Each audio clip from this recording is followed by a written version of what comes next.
Are you feeling stuck in one gear with your bass tone? Wish you could add some spice, some creative and some stage presence to your playing? Got nothing at the end other than your amp? Many bassists underestimate the power of pedals. These aren't just fancy gadgets, they are the ability for you to unlock further creativity and broaden out your sound. I'm Twisty, and in this video I'm going to go through the top 5 bass pedals that I believe everyone should have on their bass pedal board of doom. Also, stick around to the end and I'm going to go through the pedals that I believe that are fundamental to every beginner bassist as well. Bass effects, as the name suggests, are devices that affect the signal chain from the bass to your amp and then the cabinet. There's a number of studio grade rack effects like compressors and delays that are used by bassists, but the popular way to affect your bass signal is through pedals, often called stomp boxes because people stomp on them. They're placed on a pedal board at your feet for easy access to turn on and off. The other way to consume these is in the form of a multi-effects unit like the HX Stomp, in this case the HXLT, or in the HX Stomp as I use live. Could be a Quad Cortex, it could be the HX Effects, it could be a Boss multi-effects bass effects. There's multiple ways of getting those, but they also form functionally the same way that the stomp boxes do.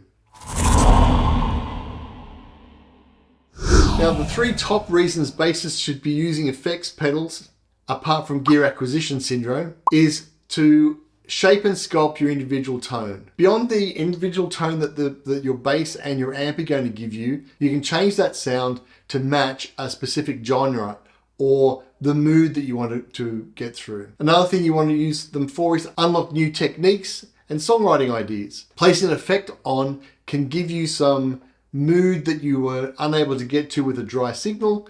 You know, putting some chorus in there might make it feel one way compared to using overdrive or distortion, which will be a lot harder signal. Often using that effect can drive you in a direction or riff that points you down a road that you would normally not have gone down. And the third one is boosting your stage presence and your performance capabilities.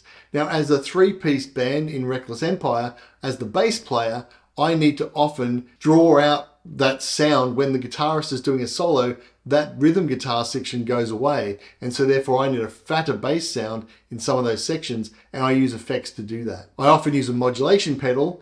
I switch between the phaser or a chorus depending on the mood I'm in at the time and the sound that I'm going for, to give it that bit fatter sound in those areas where the guitar's dropped off. If you've read my book, Ditch the Amps, Dig in the Helix, or watched my previous video on the Ultimate Bass Guitar Signal Chain Guide, link above, you'll know that there's more than 5 types of effects pedals for bass players. However, in my opinion, there are 5 that should be on every board. Now, the first one is not really an effects pedal, but it should be on everybody's board, and that's the tuner. Now, again, these videos are unsponsored. These are the devices that I use, or the equipment that I use. I really like the Polytunes. I also have a version that goes on the headstock, the clip. There are thousands of different types of tuner pedals, but a tuner pedal is important at the very beginning of your signal chain, not only to keep yourself in tune, it also acts as a great mute switch when you want to change guitars or you want some silence or you're between sets. The HX or the Helix equipment, the LT that I'm using or the Stomp I have live, has a built-in tuner, so I don't have to carry a tuner, but that's one of the advantages of using a modeling device, is that a lot of these effects I'm talking to you about become available in the one unit. But a tuner is the first thing that I recommend that every bass player has. Now, the next pedal that you should have, or is a mandatory for all bass players, in my opinion, is a compressor. Now, the compressor is a form of a dynamic pedal, and it's used to tame or compress your bass signal to normalize it so that your loud slaps are as loud as your quieter notes. It basically takes your bass signal and it compresses it so it makes it a little bit more contained or compressed. Reducing the dynamic range, or that squishing part, makes your quieter notes sound louder, your louder notes sound quieter, and also brings the overall sound to be more even. Where you place the compressor in your signal chain significantly impacts its effect, and that placement creates heated arguments about whether it should be in front of the amp or behind the amp. There is no right way to do it. There's the way you want to do it and the effect that you want to get. But here's some guides that I have. Placing the compressor in front of your amp gives you the compression at the front, at the natural sound as it comes off your bass. So it normalizes the signal that's coming through. You can also then use it as a boost to increase the gain before it hits your amp. By compressing it at the front of the amp, you're also allowing it to, it's great for fingerstyle players and slap players. It allows your notes to ring out longer and decay more evenly, giving you a bit more sustain to your sound. And as I said, by putting it in front, you can also use the gain to drive or push your amp to get a little bit of that hotter or overdriven sound, especially if you're going into a distortion pedal next. You can drive the distortion a bit harder with a clean drive. Now, if you place it behind the amp, you're effectively acting like a mixing engineer, where you are basically taking the signal all the way up to the amp and then compressing that, or it acts like glue all of the sounds that you've created in the front together. The most common place to do that is in your effects loop of your amp. So it goes from your preamp, then you would have your compressor in that loop before it then goes to the power stage and out to the speakers. Because the signal reaching the compressor has already been shaped by other effects, it smooths out the harshness of those effects and can act a bit like glue to hold it together. There's a number of popular compressor pedals for bass players on the market in 2024, and these include the MXR M87 bass compressor, the Keeley bass compressor, the Origin Effects Cali 76, the Ampeg Octocomp, the Aguilar TLC compressor, and the Suncoast LM1 dynamic limiter. Now, my favorite of those is the MXR M87. Again, relatively cheap. I did have the Aguilar TLC, but it didn't have the gain reduction indicator, so I found the MXR easier to use to dial in my sound. And the Cali 76 is becoming very, very popular with bassists in 24. There's lots of reviews on them on YouTube. So again, which one you choose is up to you, but I do recommend a compressor. In the Helix world, I'm loving the Rochester Comp. It's the model of Billy Sheehan's Ashley CLX rack compressor. So it's a rack compressor that he had, which they've now modeled to effectively now be a stomp box. Now, depending on the style of music you're looking at, the next pedal that I really recommend is some form of distortion or overdrive or fuzz pedal. These are great if you want to add some grit or growl to your tone, especially if you've got a solid state amp which is very clean and you just want to put a little bit of that dirt or growl to your signal to cut through the mix, especially if you're trying to get through a wall of guitar sounds. Depending on the pedal you select, you can get a warm overdrive and fuzz all the way through to full metal distortion. As dirt pedals have a tendency to drop the low end out, finding a pedal allows you to mix in the clean bass signal with the overdrive is something you want to look for. Of course, you can always use a dual amp system where you have one amp being driven through, so a splitter from your pedal board with one signal going to one amp with a dry clean signal and the other going to your effects and drive it, and then you can mix those back. Now, the advantage of an amp modeler is you can do that. So when I'm using my Attitude dual pickup guitars, that's how I do that. One goes through to a clean and the other one goes through with some distortion, etc. Now, popular dirt pedals in the bass community include, aggressive distorting, dark glass, aggressive distorting advanced machine distortion pedal. There's the EBS Billy Sheehan Ultimate Signature Drive.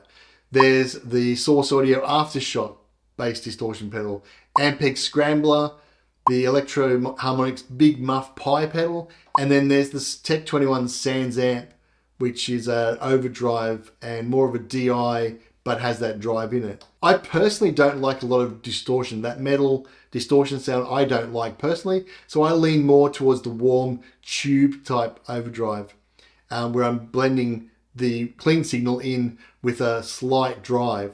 And I use the original Billy Sheehan pedal. This allows you to have bass going one side, and on the outside you can drive a blend of the clean signal and also the overdrive. And again, I don't have it very overdriven, and I blend a lot of the clean in to do that.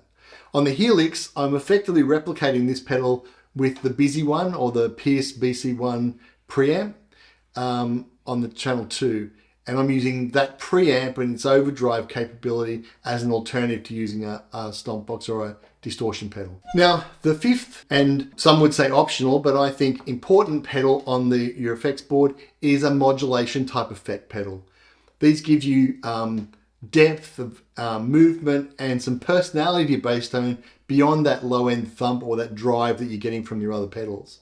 Now, not as pronounced as when used by guitar players because of the low frequencies of the bass guitar, but they can make your sound bigger, not louder, not softer. That's the compressors doing that, but it sounds bigger or wider, someone might say. In the case of a chorus pedal, which subtly detunes the original signal and layers it with a copy of itself, you can create a lush, thickened sound. The intro to Guns N' Roses' Sweet Child of Mine is a great example of that use of chorus. Now, Justin Chancellor of Tool uses a flanger in their song 46 and 2, which it's more like a jet engine or jet whooshing sound that adds a bit more drama and movement to your bass. So the flanger sweeps the phases of the signal back and forth, giving that whooshing sound.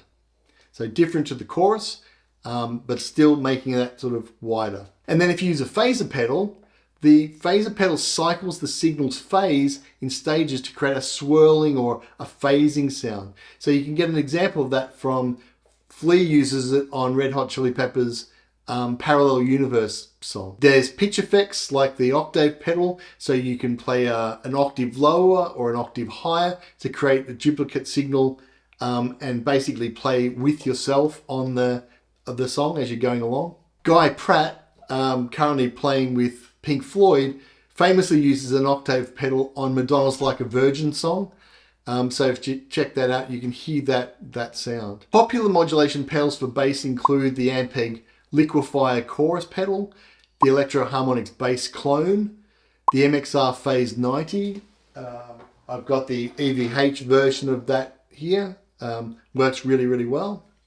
The Aguilar bass phaser, the MXR flanger pedal, the Boss Octava, the current one's the OC5.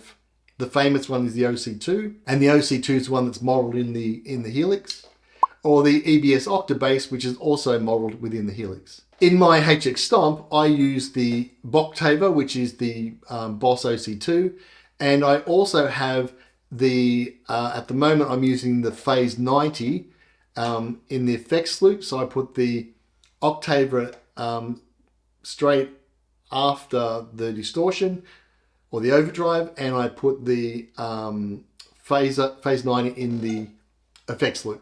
And that gives me the sound that I'm using currently. Now, the Octava I don't have on for every song. I only use it sparingly on a few songs, but the Phase 90 I pretty well have on all the time.